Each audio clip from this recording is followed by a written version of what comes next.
Hello दोस्त, मैं Om Prakash sir एक बार फिर से आप सभी का स्वागत करता हूं। आज हम लोग इस वीडियो के माध्यम से पंचायती राज व्यवस्था के बारे में कुछ आगे के बिंदुओं पर ध्यान देंगे।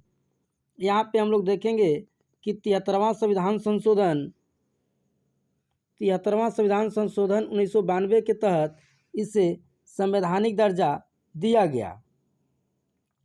73वां संविधान संशोधन 1992 के तहत इसे भाग 9 अनुसूची 11 अनुच्छेद 243 से 243 ओ तक जोड़ा गया। इसमें लगभग 29 कार्य बताए गए। जो कार्य निम्नलिखित थे: कृषि, सिंचाई, पशुपालन, सामाजिक सुरक्षा, सामाजिक संरक्षण, सड़क परिवहन, समाज इत्यादि से जुड़ा हुआ था।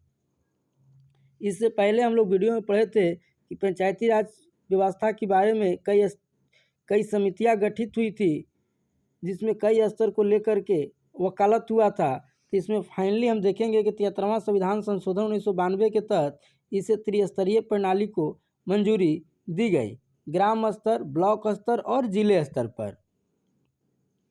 वहीं 20 लाख से कम जनसंख्या पर 2 स्तरीय पंचायती राज व्यवस्था का प्रावधान किया गया।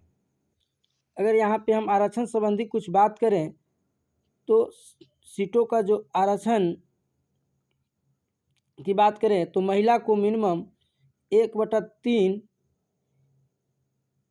सीटें की बात कही गई कि कम से कम महिला का जो सीटों का जो आरक्षण होगा वह 1/3 होगा और यह फिक्स नहीं रहेगा। यह सरकार चाहे तो घटा और बढ़ा सकती है। वहीं इसी तरह से बिहार में हम देखेंगे कि वर्तमान में अभी 1/3 से हटाकर अभी 50% पंचायती राज व्यवस्था में महिला की जो सीटों की जो आरक्षण की जो व्यवस्था है अभी 50% कर दिया गया है। बिहार को देखते हुए हिमाचल प्रदेश, मध्य प्रदेश में भी 50% सीटों का आरक्षण की व्यवस्था की गई है। वहीं पर SC/ST की बात करें तो SC/ST के लिए जनसंख्या के अनुपात में बताया गया कि जिस क्षेत्र में जनसंख्या जिस अनुपात में होगा उसी के हिसाब से उसे सीटों का आरक्षण मिलेगा।